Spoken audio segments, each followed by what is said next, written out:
Seguimos en la noche. En nuestros estudios nos acompaña Juan Manuel Charri, ex magistrado, abogado constitucionalista. Señor Charri, a propósito de este fallo de la Corte Constitucional, ¿cuál es el real impacto que puede tener? ¿Es vinculante? Sin duda. Se trata propiamente de un auto, que es una providencia que pretende garantizar una sentencia del año 2004. Ese auto genera efectos en el caso particular. Es un auto mucho más amplio en el sentido de que la orden al Ministerio de Defensa es una de las muchas órdenes que da a distintas autoridades y por supuesto genera un efecto en este caso particular. No es propiamente una jurisprudencia ni genera un precedente desde el punto de vista técnico, pero sí va a ser seguramente un referente para otras comunidades indígenas que estén en circunstancias similares, que invocarán esta decisión para decir si allí se aplicó esta decisión, pues debería aplicarse en nuestro caso. Señor Darío Paiva, en San José del Guaviare, consejero de Planeación Departamental de los Indígenas de este departamento colombiano, cuando se habla de la posibilidad de que ustedes resguarden también la seguridad en los territorios a través de su guardia indígena, pero además de la presencia de grupos como las FARC en el área donde ustedes están específicamente, ¿qué piensan los indígenas frente a la presencia del ejército que está en esa zona también para garantizar la seguridad de ustedes? Bueno, nosotros consideramos que el ejército y la fuerza pública son amigos de nosotros como pueblo. Lo que sucede es que cuando se construyó esta base no se tomaron medidas preventivas para que no sucedieran esos tipos de accidentes.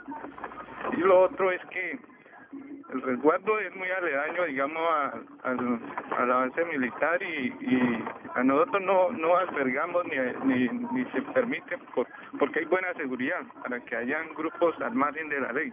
Y además nosotros no compartimos con ningún grupo armado. El gobierno, el ejército nos ha hecho algunas campañas de salud, nos ha acompañado en muchos aspectos, pero esos insucesos han ocurrido es porque no se tomaron medidas preventivas. Lo que sí necesitamos es que el gobierno nos apoye para esta comunidad seminómada en cuestiones de seguridad alimentaria. En estas cuestiones de seguridad alimentaria son las que quizá están amenazando en mayor y en gran parte a la comunidad, más que la presencia, por ejemplo, del conflicto armado en la zona. Sí, señor, porque estos nuestros hermanos ellos son seminómadas, ellos subsisten, viven de la pesca, cacería y recolección de frutas. Y de ahí que, digamos, ese ha sido, digamos, el problema estructural que hemos tenido, que han tenido que afrontar nuestros hermanos. Quiero preguntarle, señor Charri, se está hablando en este caso de 6 hectáreas, que para algunos analistas pudieran ser simplemente una parte muy pequeña de las 250 que tienen. Sin embargo, como lo veíamos en el informe, pues allí hay construidas varios edificios, una piscina, un campo de entrenamiento. Si se entrega este territorio a los indígenas, ¿no va a quedar igual al lado del resguardo la base militar? Bueno, a mí me parece, por lo que le oigo al consejero indígena, que el tema es realmente un tema de vecindad, no es una discusión de presencia militar en el área que se acepta, se entiende, y lo que debe haber es más presencia militar para que no haya omisiones en el cumplimiento de las garantías constitucionales y más prevención, en el sentido de que si allí hay material de guerra, hay minas desactivadas que ofrecen un riesgo, pues hayan todas las prevenciones, los cercos, los avisos que impidan que mujeres o niños o cualquier persona pueda tener un accidente con ese tipo de artefactos.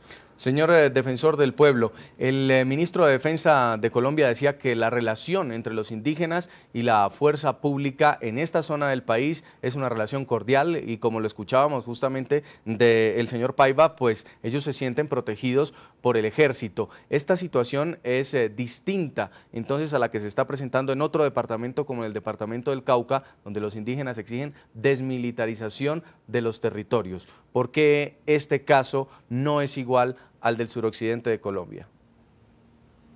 Sí, vea usted que a juzgar por los elementos contentivos del auto invocado, pareciera que las circunstancias no son las mismas, porque entendemos que hay unas construcciones en unos terrenos que hacen parte de un resguardo indígena.